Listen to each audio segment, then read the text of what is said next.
우리의 세상은 왜 이리도 불공평할까요? 왜 우리의 삶은 좀처럼 나아지지 않는 걸까요? 주변에 나보다 잘난 사람들은 수없이 많고 어떤 노력을 다해도 학습된 무기력은 이겨내기가 어렵습니다. 억울하죠.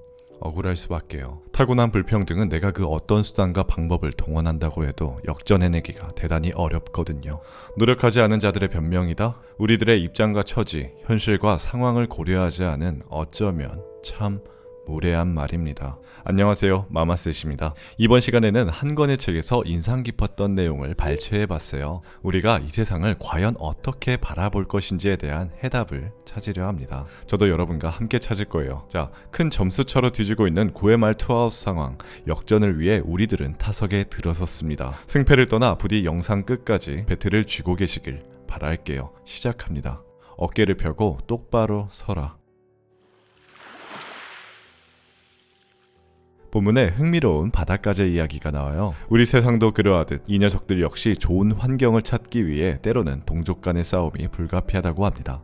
더 나은 삶을 위해 맹렬하게 집게발을 뻗으며 전투를 시작하죠. 참 남일 같지 않아요? 하지만 기세도 잠시 싸움에서 패배한 바닷가재는 더 이상 싸우려 들지 않습니다. 패기는 사라지고 심지어 과거 이겨본 적 있는 상대하고도 싸우려 하지 않아요. 전의를 상실해버린 거죠.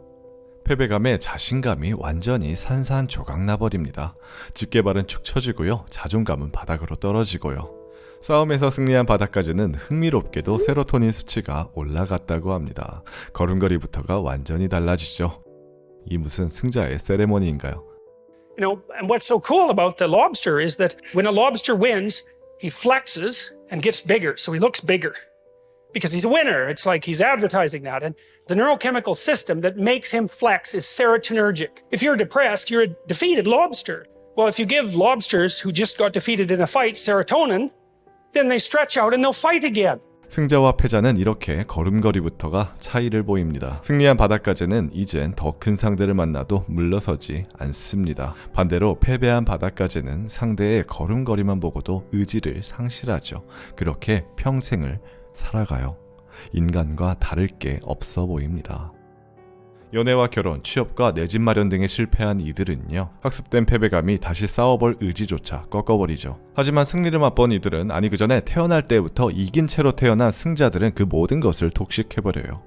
상위 100명의 부자가 전세계 35억 명의 재산을 합친 것보다 많다는 사실은 더 이상 놀랍지 않습니다. 저자는 원래 세상은 불공평하다고 책에서 이야기해요. 하지만 그 사실에 얽매여 있을 이유가 없다고 하죠. 내 배경이 어떻든 내가 어떤 트라우마를 갖고 있든 허리를 세우고 가슴을 당당히 펴라고 외칩니다. 지금까지 찌질하게 살았을지언정 남은 인생을 계속 그렇게 살 필요가 없다고 하죠. 왜? 상황은 끊임없이 바뀌고 그 말인즉슨 사람도 바뀔 수 있으니까요.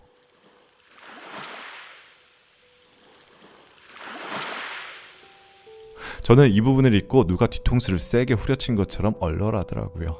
남은 인생을 계속 그렇게 살 필요가 없다는 말에 용기와 위로를 얻었습니다. 그쵸? 맞아요.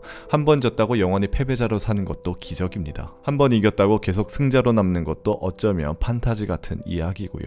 여러분, 인간도 바닷가재처럼 상대방의 자세를 보고 상대를 평가합니다. 그러니 패배자의 자세를 하고 있으면 사람들도 미리 패배자로 취급해버리는 게 당연하죠. 권투 경기 전에 선수들의 태도를 보신 적 있나요? 거만하죠. 그 누구도 낮은 스탠스를 취하고 있지 않습니다. 마치 승리를 예감한 것처럼요. 자세를 곧게 하고 당당한 스탠스를 취하면 사람들은 그에 걸맞는 대우를 해줍니다. 부정적인 자세와 생각은 부정적인 상황을 끌어당기죠. 이건 제가 여러분들께 매번 강조드리는 말입니다. 채널 첫 화에 말씀드린 깨진 유리창 실험에서 알 수 있는 것처럼 계속해서 악순환이 되풀이되는 거죠. 부정적인 생각은 부정적인 환경을 만들고 부정적인 환경은 다시 부정적인 생각을 불러일으킵니다. 그렇기 때문에 책의 저자 조던 피터슨은 힘주어 말하죠. 자세부터 반듯하게 바로잡으세요. 구부정하고 웅크린 자세를 지금 당장 버리십시오.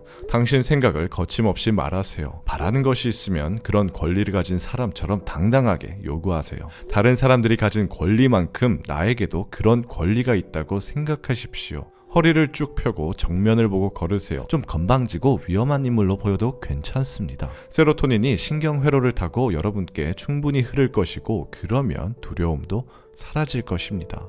여러분 자신뿐만 아니라 많은 사람들은 당신을 유능한 실력자라고 생각하게 될 것이라고 책에서 말해요. 전투에서 이긴 바닷가재처럼 그 어떤 상대를 만나도 물러서지 않는 스탠스를 갖게 되는 거죠. 최소한 그 반대로 생각하지는 않을 것이라 책에서 말합니다. 이런 긍정의 반응은 또다시 긍정적인 상황을 초래할 것이고요. 저 역시 살면서 작은 성공을 이루게 된 바탕에는 자세와 태도가 있었습니다. 저는 정말 특별한 사람이 아닙니다. 내세울 특별한 배경도 백도 없고요. 제 아버지가 저 어릴 적에 귀에 피가 나도록 들려주셨던 문장이 하나 있습니다.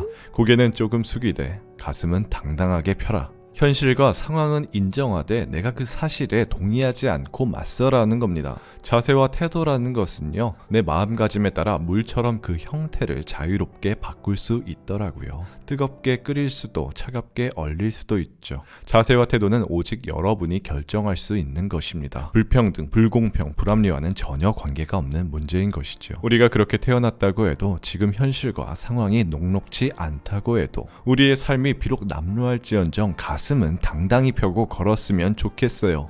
자세를 바꿈으로써 상황은 언제든지 반전이 일어나거든요. 처음에는 좀 잘 안 되고 뭔가 불편하실 거예요. 왜냐면 우리 수십 년 동안 습관적으로 생긴 이 자세를 바꾼다는 게 말이 쉽지 이게 잘 안 된단 말이에요. 어떤 일이든 다 마찬가지죠. 시간이 걸릴 뿐 습관에 굳은 살이 배긴다면 여러분의 자세는 여러분이 의식하지 못하는 순간에도 바른 자세를 유지하려 할 것입니다. 결국 자세가 바뀌고 삶을 대하는 태도 또한 달라지겠죠. 여러분의 목표에 한 걸음 다가설 수 있습니다. 아마존 베스트셀러 12가지의 인생의 법칙 중 첫 번째에 대해 이야기해봤습니다. 앞으로 조던 피터슨에 대한 얘기는 자주 등장할 것 같거든요. 저는 이 책을 읽고 제 자신에 대해서 다시 생각해보게 되었어요. 돌이켜 생각해보면 과거 인생이 잘 풀리지 않을 때 당당하지 못했던 것 같습니다. 위축되다 보니 제 의견을 잘 피력하지도 못하고 항상 고개는 숙이고 다니고요. 거의 땅만 보고 다녔어요. 책을 읽으면서 궁금증이 하나 생기더라고요. 왜 저자는 인생 법칙 12가지 중 자세에 대한 이야기를 가장 첫 번째로 두었을까? 아마 우리 삶에서 가장 중요하기 때문이겠죠. 네, 여러분 어떤 상황에서도 어깨를 펴고 정면을 바라보시길 바랍니다. 그럼 누구보다 당당한 세상에서 가장 멋지게 걷는 바닷가재가 되시길 응원하겠습니다. 표현이 좀 이상하네요. 네, 지금까지 마마셋이었고요. 어제보다 오늘 0.1cm만 더 성장하시길 바랍니다. 정기 구독을 신청하세요. 매일 신선한 이야기를 집 앞까지 보내드리겠습니다.